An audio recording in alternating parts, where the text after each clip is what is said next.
Hello and welcome once more.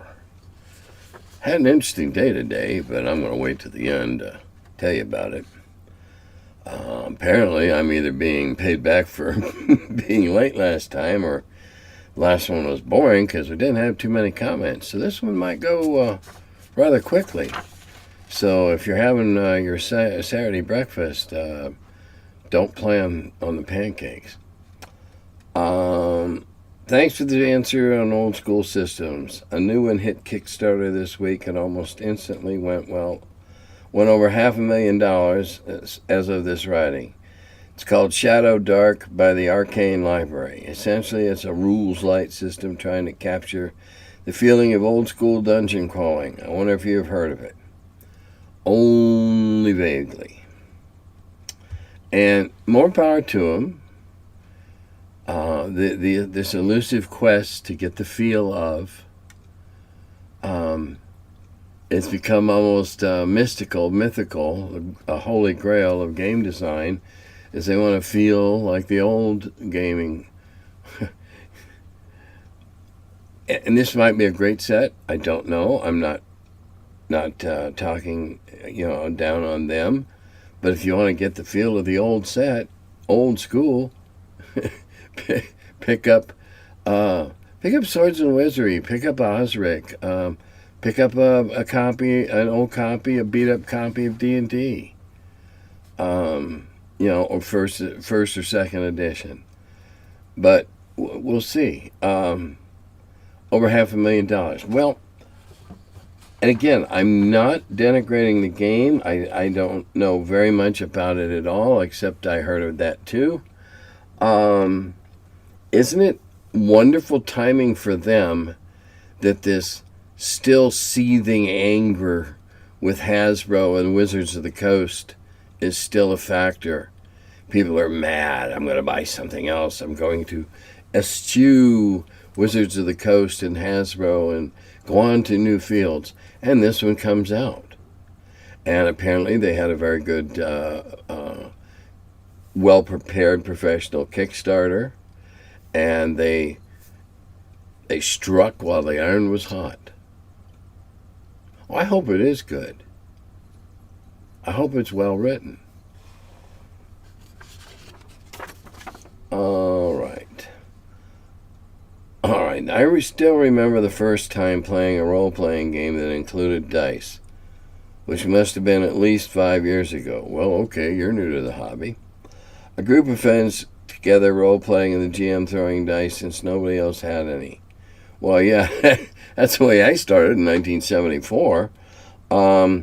We didn't really have any rules other than the stats and descriptions of what the characters are good and flawed at.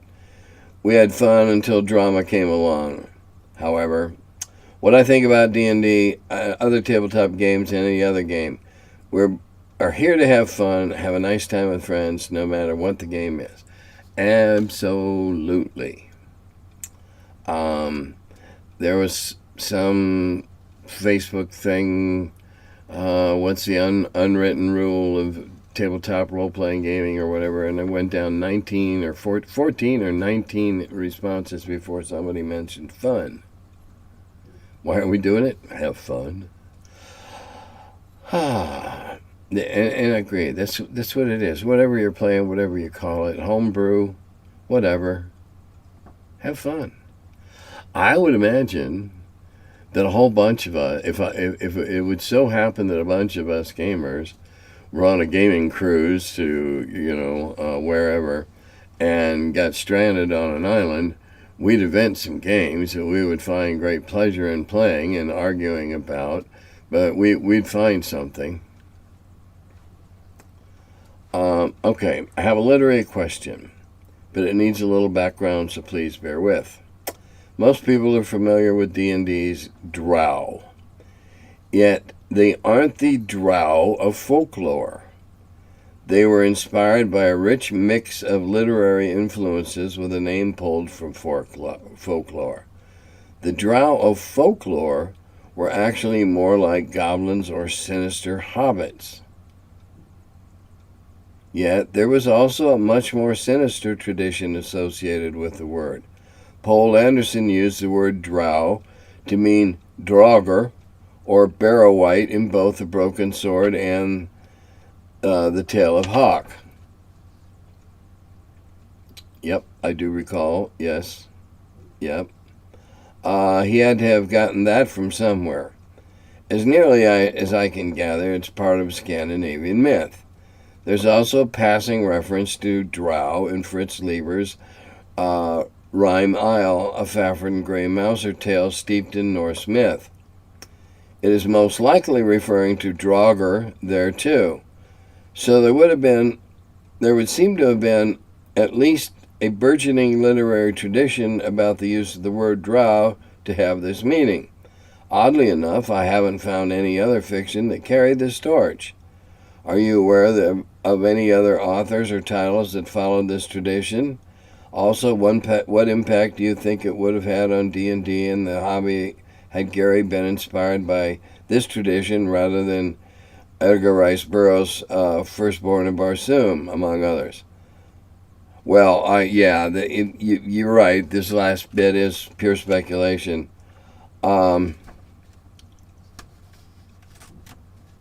of the great things about fantasy gaming is if you want to sit down and write an adventure and create a monster, you can call it any damn thing you want.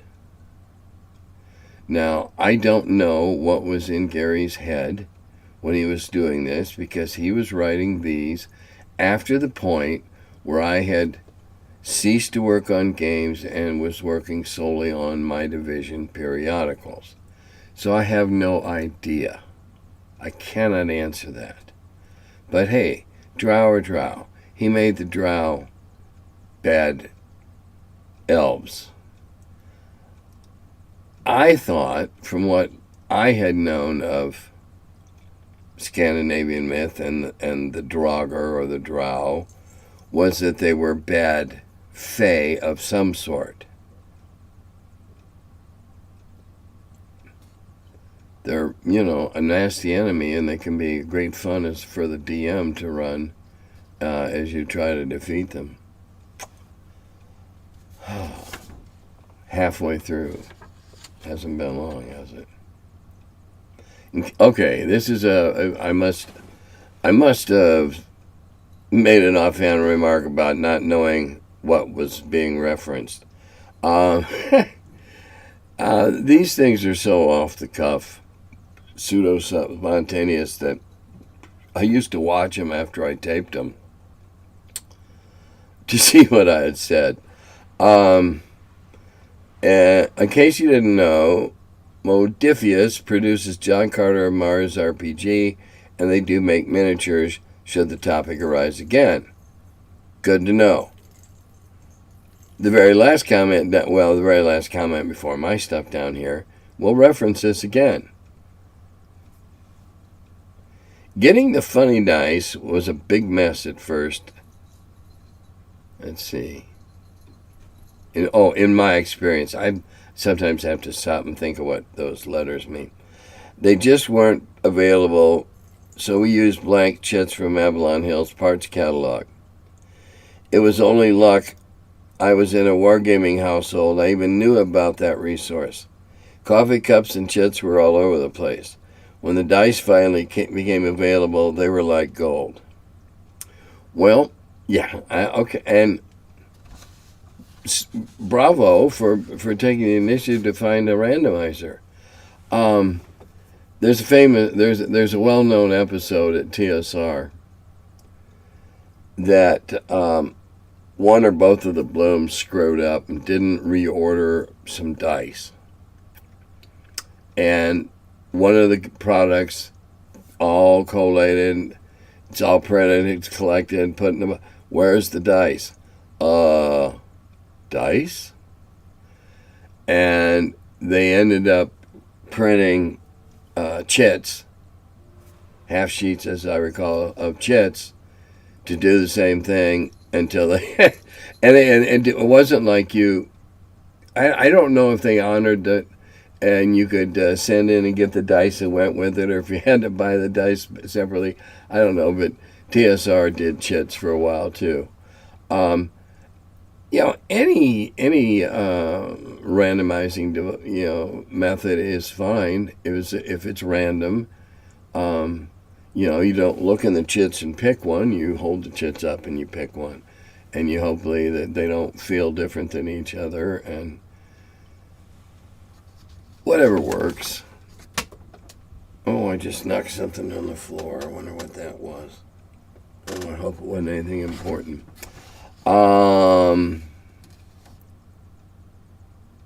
Point of view from an oldie and your point on strange dice. In the later 70s, when I started, the strange dice were offered, but it wasn't as easy as local game store or internet to get them. In Arizona, we either had to wait to go to a con for merchandise, or have a comic book store order it, or order it through snail mail. The wait was half the fun. I truly miss small modules like TSR used to offer. I love just quickly reading them. Maps were on hardstock. Were on hardstock cover and not much cost. Keep it up. Dice. The funny. In a minute, dice was another topic of something that I was involved in today.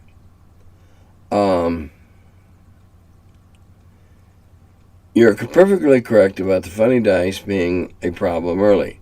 When I was a freshman at the University of Illinois at Urbana, we had a wargaming group that met on Thursday evenings in the fall of '73. There was a group that got an early copy of D&D from someone at Southern. I think you're off a year on this. I took D&D, if you're talking about Southern Illinois. Now, if you're talking about Carbondale, if you're talking about Southern Illinois, Edwardsville, I think that was the other one. I think it was the other campus. I couldn't tell you. But I know that I took it there, and I didn't take it there until the fall of '74 after I returned from Gen Con. So I think you're just off about a year. But it's fine. It's fine. Because it wasn't out in the fall of '70. The game wasn't out in the fall of '73. It was trickled out in late winter of '73. And that's why '74 is kind of considered the year. But they're celebrating '73 because they didn't want to wait another year. We watched them play for a bit and thought it was interesting, but all the funny dice, by the way, they still had to use playing cards for a D20, made us consider them nutty. So we went back to a game that Jim Shelton's and his friends made that was a cross between Diplomacy and Risk. They called Empires. No relation to any of the games called that since. I finally was reintroduced to D&D with AD&D First Edition in '80, and have been playing in DM since, and Designer off and on next year. Off and on. Okay. Sometimes the writing isn't the best here, and I have to extrapolate. The dice. Okay, dice. Hold that thought. Next comment. TSR, Warriors of Mars, is a very interesting game. You're right. And now you know Modifius makes figures for it.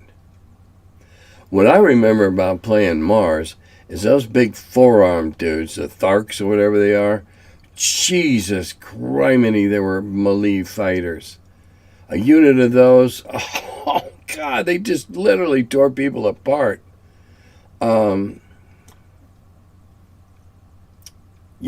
There was something.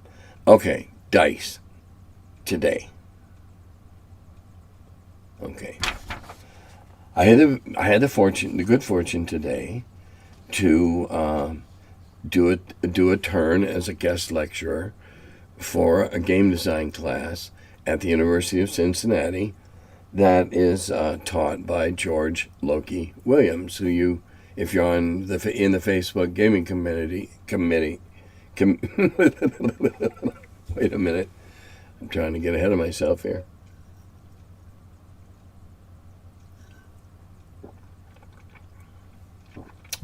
The word I meant was community. You know him as an active and avid gamer. And he's teaching this class. And I said, sure. In fact, I volunteered to do it for free, and then I ended up getting paid for it. So, anyway, we talked about the dice and where we got them from. Where'd you get those? How'd those come around? And it was educational supply store. And how it made it special, and did I think it, did the dice with, good, bad, help the game, hurt the game, etc., etc. There were some interesting questions. Some I'd answered before, but they couldn't know it because there were all these. It must have been interesting. All these young, avid college students. Of course, they dress really strange today. And here I come in, this old man with a gray hair wearing a zipped up sweater, carrying a very classy custom leather briefcase, I might add, that was made for me years and years and years ago. And I've cherished it ever since. Anyway, we talked about game design. As I joked on Facebook, I was there to crush their hopes and dreams. But they asked some interesting questions. I pounded in the need to playtest, to isolate and zoom in on your market, things like that, to try and, and then take advantage of Kickstarter. My God, Kickstarter, what a great thing to have if you want to put out your own stuff. I could probably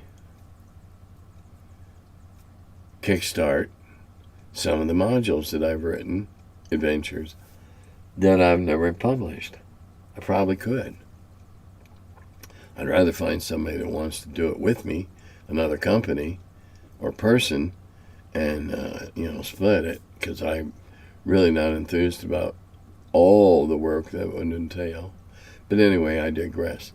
And we talked about game design and marketing and testing, and then test some more. And I was very gratified afterwards. Loki uses public transportation, and I offered him a ride home, so we got to talk about the class. And apparently a couple of the students had told him after I got done talking to him that, oh, well, they were going to have to go back and look at, look at their design and in view of, and so it's nice to know that somebody heard what I was saying. And he has them designing games of whatever game, and then they're going to market them, and it's an interesting class. They went on spring break today. I was the finale, so the audience wasn't quite as big. But when they found out that a whole bunch of from the D&D club on campus were going to come, and then they found out it was going to be recorded, so they all didn't, and said, "Oh yeah, I'll just watch it." So I've been promised a link. It was a 90-minute class, so God knows there's bound to be a lot of boring parts. But I've been promised a link, and when I get it, I'll publish it here on the Curmudgeon, under a Curmudgeon name. It'll be Curmudgeon Special UC class or something like that. But I had a great deal of fun doing it. Got to ask some really excellent questions, and was interested to see some of these avid would-be game designers of the future. Okay, now I'm faced with a dilemma. GaryCon. There are a couple of events Saturday evening that I have been invited to. Dinner type things, one of which is an anniversary party marking a milestone in the company, and the other is a reunion type thing. The problem is that I have a game that's supposed to start an hour beforehand. Not a role-playing game. Not a role-playing game. It's a simulation of dirt track racing on a small track. So what I think I'm going to do is that rain and lightning is going to come into the area of the track for about an hour, which will enable me to scamper off to these things, because I'd like to make an appearance at both.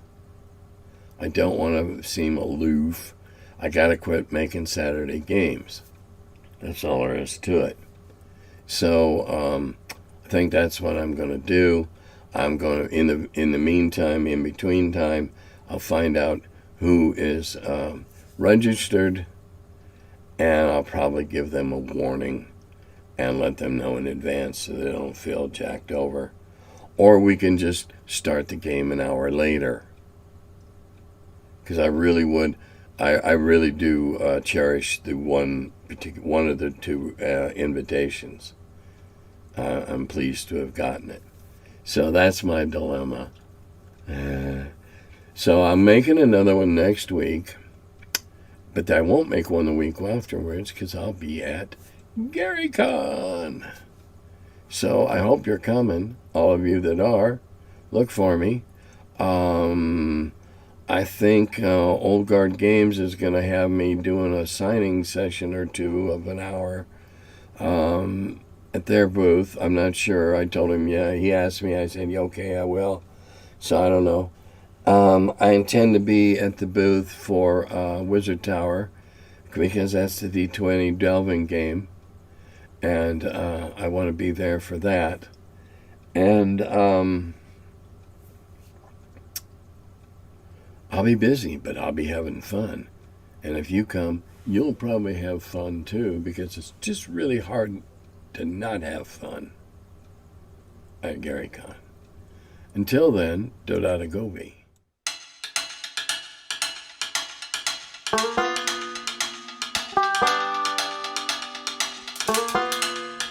Hello, and welcome to my cellar.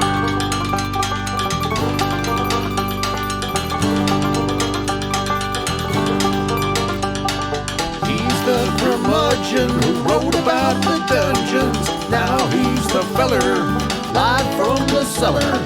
Talks about D&D and old school RPGs. Still quite a feller, the curmudgeon in the cellar.